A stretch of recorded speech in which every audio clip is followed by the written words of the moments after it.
All right, guys, welcome back to the channel. We got to take a look at a clip from Piers Uncensored, where Piers is sitting down talking to a couple of climate activists. Now, the main topic of this debate that he's having isn't so much, is climate change real? Is it actually a thing?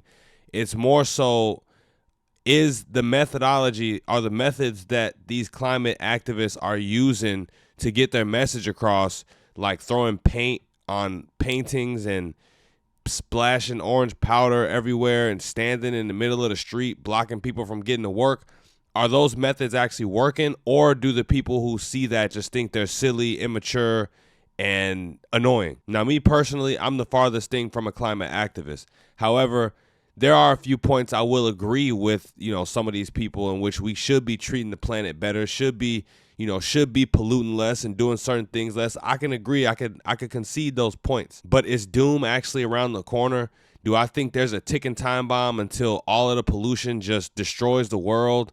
Do I have a cryptic end time way of looking at climate change and its effects on the earth? No. I think we play less of a role than we actually think we do. I think the world's been around. Earth has existed far, far, far longer than we even know. And I personally don't think we have as much of an effect as we think we do. But that's just my opinion. But I'm about to roll this clip. Don't forget to like, comment, share, and subscribe while we're watching.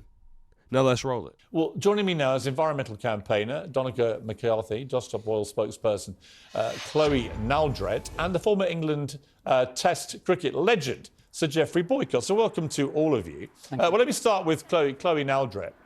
Chloe, even the people who are funding you, even the millionaires behind a lot of this stuff, they're sick of it. They're sick of the performative stuff, the attention-seeking, the wrecking of stuff that other people enjoy. They recognise none of it is turning anyone's opinion. They're as sick of it as I am. Why do you all keep doing this? Well, thanks for having me on today, Piers. What you've just done, beautiful summary of the actions that we've been doing over the last year, of course, has looked a lot at how we protest, but you haven't mentioned a word about why. Why is it that a bunch of really ordinary, community-minded, law-abiding people are taking this kind of action? And the answer is because we're in a climate emergency and our government is not taking it seriously. This action at Lord's today isn't the biggest climate story of the day. The biggest climate story of the day is the fact that the government's own climate change committee, which is headed by the Conservative peer Lord Debon, has found that the government's net zero strategy is failing on every single one of its targets. That means they're not keeping us safe now, and they are not keeping us safe in the future. You know what? Come on shows like this and debate that. I'll invite you on to have a proper debate about that. Invite us on, Piers. My message to you... We'll come on any time, but my message to you is the only way we get on is by doing these actions. No, it's not the only way you get on. That's a complete myth. Well, I mean, Piers has invited some of these climate activists on to his show. And to be honest, from what I've seen, I've done a couple of videos on it. They don't really represent themselves well. They don't really make a great argument. They don't make their side look good. But by all means, keep going on the show. But at least having a debate, having an actual intellectual debate, that's, people can respect that. But when you go so I see they went on the field during a cricket match. Cricket is, we don't do that here in America. We don't play cricket, but it's big in England, highly respected. It's part of their heritage as far as sports, part of their history and heritage as far as sports is concerned. They go onto the field, they splash in orange paint. It's like, how much it's like. That's like if people were to do that during a baseball game here in America, like nobody's gonna respect you. Nobody's gonna take you serious. People going to the ball game. That's America's favorite pastime, and you going to splashing paint or splashing powder on the field. No one is going to take you serious. Been regular debates on shows like mine that don't involve a reaction to the kind of ridiculous nonsense we saw today. The truth is, you've become a group of wreckers. You just like wrecking things for the sake of wrecking. Nobody is coming along to your cause because of these stupid stunts. Piers. We all think you're a bunch of puerile, spoilt brats who are just going out of their way to cause other people inconvenience and ruin their fun. That is the reality. Well, you might well have serious... Well, hang on, let me finish. You might well... Hang on. You might well have a serious point to make, or many serious points to make. I might well agree with some of those points. I probably do. But you know what? The more of these things you do are things that I enjoy and my friends enjoy and my family enjoys and other people with their friends and families enjoy, the more families that you stop in getting to work or getting their kids to school for important exams or getting to funerals or whatever it may be, the more you do that, the more we hate you.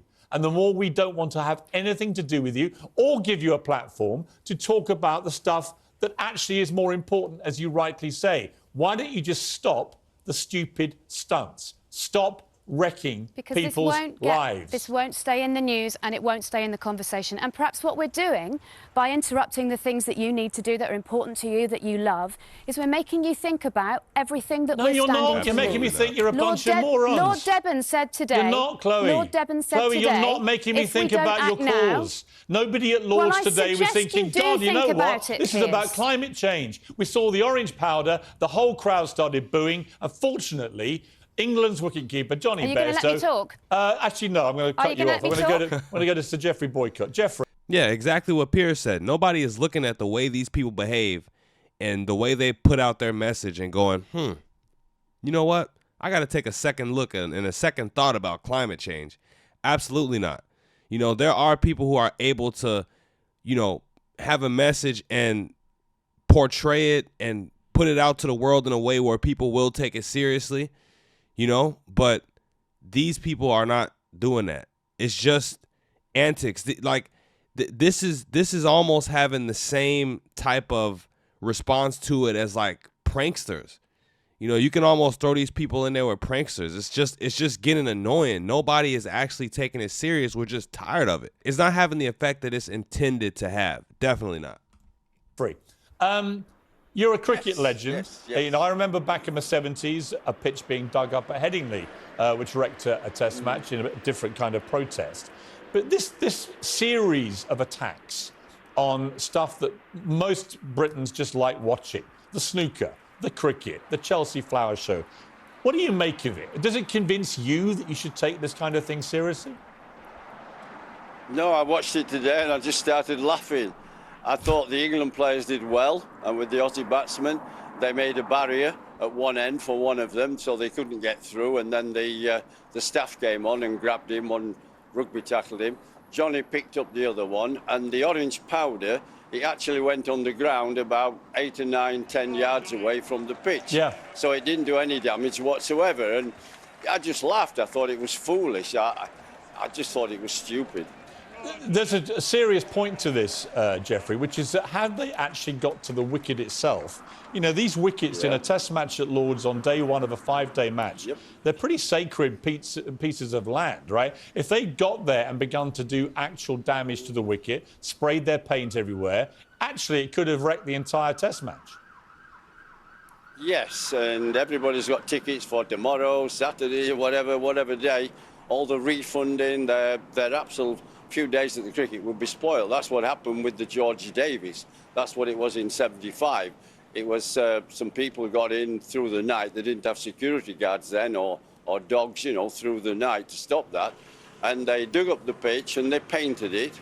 And it was all about freeing George Davis, who was in jail at the time. They supposedly thought he was wrongly put in jail. And when Tony Greig and Ian Chappell, the two captains, were walking up, come to the ground early because there's been a problem, Greggy was smart enough to say to Ian Chappell, can we cut a fresh pitch for you and we play on that? Chappell said, whoa, we're not stupid, because as you know, and any cricket lover knows, these pitches that they actually bat on are being prepared and rolled and made flat and pancake so that you get a fairly true bounce. If you play on a freshly mown pitch, the ball zips all over the place, and Australia would have lost. So the match was abandoned. Yeah, that's right, it was. And the whole integrity of an international cricket match, say the Ashes like this, is reliant on the pitch and the integrity of that pitch. That's why it may... I think what Piers and this guy in the hat, you know, sorry, I don't know his name. I forgot his name, but cricket legend. I think what they're saying is going right over these two people in the middle's heads, because to these two people in the middle, they don't care. Like they have zero concern for cricket and a cricket match. All the money that these people spend in the tradition, the history, the love people have of this sport, these climate activists just like, whatever. Their message is more important than a cricket game, and that's because, you know, whatever climate propaganda science it is that they've been fed, whatever doomsday message that they've heard has them thinking that climate change and you know, spreading this message and apparently throwing paint on the field is so important. If we don't do something about this, you know, there will be no future, there will be no tomorrow, we won't be here. That's the mentality of these people. So they think that they 100% justified in ruining everybody's day, potentially wasting people's time and money and resources, all for their message. But they look crazy being carried off the field. Like, it's just not a good look. They look like a puerile stunt. Actually, if they got to where they were trying to get to, and who knows what they had planned for when they got on the wicket, they could have raked the Lord's Test match. And I come back again, Jeffrey, to this sense that I have, that the British public are not getting moved one iota to support this cause, the more that they do this kind of thing to stuff that we all enjoy. Well, if they'd have got to the pitch and ruined it in some way, then there might have been hell on. They might not have got out of the ground in one piece. That's not to say that's right, but people would have been angry that the game was ruined and ruined for the next few days. I mean, this is an Ashes. There isn't anything bigger in cricket, and there isn't a ground better in the world than Lord's, the mecca of cricket. Yeah. So it wouldn't have gone down well, and I felt at the time, that's why I laughed. I thought, this is silly. This is negative. This is not going to do you any good, because the people are across. They're going to be mad as hell if you ruin it. I completely agree. Let me come to you then, Donegal. I've always felt you're a more reasonable talker about this kind of thing. I know you've had a long-time commitment to it. I want to read you again what Trevor Nielsen said to the Sunday Times at the weekend, because it was really interesting. He said, I absolutely believe this kind of thing's become now counterproductive. I just feel like it has to be said by somebody that was involved in the beginning of what it's become. This is going to require an immensely difficult navigation of the middle, and the activists are ostracising the exact people they need to engage. They're creating an excuse for people to stay on the sidelines. Blocking bridges is a lot easier than building bridges, and that is what we need to do if we're going to succeed. Now, I read that, and I thought, good on you. Good on you for not being intransigent. Good on you for recognising what I've been saying repeatedly, and others, which is it's not the cause itself that is causing all the friction and the problem. It is the methodology of forcing people to come along the road with this cause. And if you change the methodology, you might well bring more people with you. Do you accept that? No, I don't, because what he's actually saying is contradicting what has happened in protest movements over the centuries. What has happened... Tell me one movement that's involved systematic wrecking of things that British people enjoy doing. I think if you take a step back and you look at the protests that dressed up all of them, they've been minor things. But they're not minor, though. They are. 10 minutes with a bit of dust is minor. However, But the point that Sir Jewfy was trying to make just a couple of minutes ago is that it wouldn't have been minor had these people actually got in their way and got to make it to where they want to go, to throw paint in certain areas. Had they really been able to do the damage that they wanted to do, it wouldn't have been a minor thing. And like he said, they probably would have made it out there, you know, without getting a couple black eyes. So it could have been worse. He's saying, oh, it's just a minor thing. And like I said, it just goes to show you again, like I just said, they don't care. They don't care about your cricket match. They don't care about your tradition. They just don't care. Really interesting thing about today's protest is what it brought attention to in the media. The media this afternoon is talking about who is sponsoring the cricket match today. It's JP Morgan. JP Morgan is the world's largest funder of fossil fuel destruction. I've not heard anybody talking about JP Morgan. It's in the BBC, it's in The Guardian. Honestly, I was at Lord's until 6 o'clock. Nobody was talking about JP Morgan or any involvement they may have in fossil fuels. It was in the media today, this afternoon. Honestly, I've not seen a word. Read the reports in the BBC, read the reports in the Guardian. Nothing. What they're talking about is JP Morgan is the world's largest bank, £454 billion invested in fossil fuels since Paris, and they're sponsoring today. So I think it's a really important. Well, it reminds me of the rugby protest during the apartheid era. That's the same reaction. And people like you reacted to the rugby protest. Like me. No, I mean, you just don't know anything about what I thought about those protests. People like you who are responding to this protest, responding to the rugby protest. I would have people like you on to debate the serious issues. Absolutely. We do that every night on this show. We had a very serious debate last night about racism in Britain, for example. The people involved in that debate haven't spent the last few months running around wrecking everything. They're not a wrecking machine. They want to have a debate which actually leads to proper change. That's what I would like to see with your cause. But Just Stop Oil. Everyone now associates Just Stop Oil with just a bunch of morons wrecking people's lives. That's what people like you call them. I would actually call them heroes because... What's heroic about running on a cricket pitch and chucking orange paint around? The same thing was said about the rugby protests and the apartheid era. Let's remember what's happening with the cricket world. You talk about the sacredness of the sport and the sacredness of the cricket pitch. Look at the cricketing world. Caribbean destroyed by hurricanes, Pakistan destroyed by floods, India extreme heat. What those cricketers are doing today is taking their side on the wrong side. They're batting on the wrong side. The cricketers should have stood up and stood beside this Just Stop Oil. Oh, don't be ridiculous. No funding for new fossil fuels. Darren, this is where you lose me. And that's what I mean when I say I'm definitely not 100% convinced by the messaging and the science behind a lot of this climate change stuff. You talking about natural disasters and natural weather conditions, heat, extreme heat, floods, and tsunamis, and this, that, and the third thing. How do we know that our contributions on climate are the direct reason that has happened? How do we know that that's not just the trajectory that Mother Nature took? Like, how do we not know that's not just a natural thing, a natural unfortunate occurrence that happened? Like, where is the science that proves definitively that, oh, it's the carbon emissions and it's the fossil fuels, that's the reason why these natural disasters are happening? I can't get behind that 100%. So even as he makes that point, I'm just like, even as he makes that point, I'm like, nah, I'm not exactly rocking with you right there, bro.